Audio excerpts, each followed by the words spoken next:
Hello guys, welcome to my channel. நான் உங்கள் யுவராஜ். நீங்கள் பார்த்து கொண்டிருப்பது யூ சீரியஸ் யுவராஜ். இன்றைக்கி நம்ம சேனலில் ஈரானில் போருக்கு நடந்து முடிஞ்சது இல்லைங்களா? இந்த ஒரு வாரம் பீஸ் போட்டிருக்காங்க, 15 நாள் பேச்சுவார்த்தை நடத்தி பேசிக்கலாம்னு சொல்லி.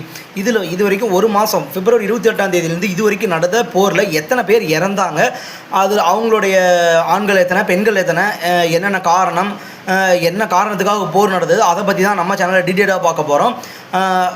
ஒவ்வொரு நியூஸாக சொல்கிறேன் உங்களுக்கு. ஃபஸ்ட்டு நியூஸ் நம்ம எதை பற்றி பார்க்க போகிறோன்னா, அமெரிக்கா தாக்குதலால் கிட்டத்தட்ட 3375 பேர் இதுவரை பலி என ஈரானுடைய அஃபீஷியல்ஸ் இதுவரைக்கும் சொல்லியிருக்காங்க.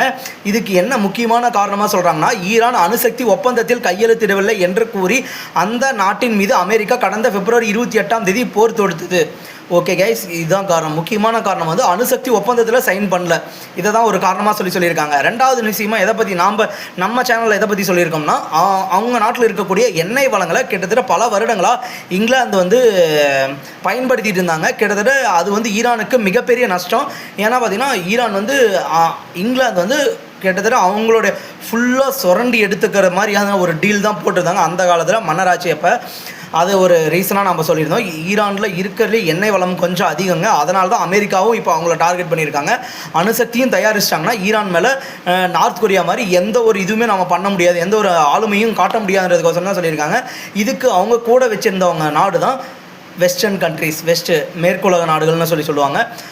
அவங்க வந்து பார்த்திங்கன்னா கிட்டத்தட்ட இஸ்ரேல், சவுதி அரேபியா அந்த மாதிரியான இஸ்லாமிய நாடுகளை கூட்டு சேர்ந்துட்டு அவங்க மேலே போர் தொடுத்துருக்காங்க அமெரிக்கா. ஆனால் அமெரிக்காவுக்கும் இவங்களுக்கும் ஈரானுக்கும் இருக்கக்கூடிய டிஸ்டன்ஸ் வந்து பார்த்திங்கன்னா 2000 கிலோமீட்டரை தாண்டியுமே போகும். இருந்தாலும் போர் தொடுத்து ஈரானையும் கண்ட்ரோல் எடுத்து ஆயில் மற்றும் அணுசக்தி எல்லாத்தையும் அந்த நாட்டில் இருக்கக்கூடிய இயற்கை வளங்கள் எல்லாத்தையுமே அபகரிக்கணும்னு ஒரு திட்டத்தோடு தான் அமெரிக்கா பண்ணாங்க. ஆனால் அந்த திட்டம் வந்து முழுக்க ஃபெயிலர் ஆயிடுச்சு. அடுத்த இதை பற்றி இன்னும் டீட்டெயிலாக பார்ப்போம்.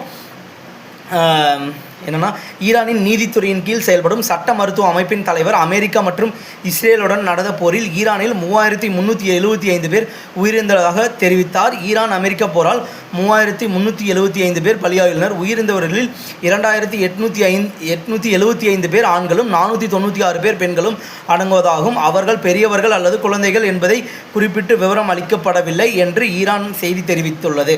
இதில் வந்து மோஸ்ட்லி அவங்க தாக்குதல் நடத்தது பார்த்திங்கன்னா எண்ணெய் கிடங்குகள் மேலே தாக்குதல் நடத்தியிருக்காங்க. அடுத்ததாக ரெண்டாவது வந்து பார்த்திங்கன்னா ஸ்கூல்ஸ் மேலே தாக்குதல் நடத்தியிருக்காங்க. அடுத்ததாக மலைகள், இயற்கை வளங்களை டார்கெட் பண்ணி அமெரிக்காவும் இஸ்ரேலும் சேர்ந்து போர் பண்ணியிருக்காங்க. அடுத்ததாக வந்து பார்த்திங்கன்னா லெபனான் மீது தாக்குதல் பண்ணியிருக்காங்க. இதை பற்றி இன்னும் டீட்டெயிலாக பார்ப்போம். ஈரான் அணுசக்தி ஒப்பந்தத்தில் கையெழுத்திடவில்லை என்று கூறி அந்த நாட்டின் மீது அமெரிக்கா கடந்த பிப்ரவரி 28 போர் தொடுத்தது. ஒரு மாதத்திற்கும் மேலாக போர் நீடித்து வரும் நிலையில் இந்த போரை முடிவுக்கு கொண்டு வர நடைபெற்ற அமைதி பேச்சு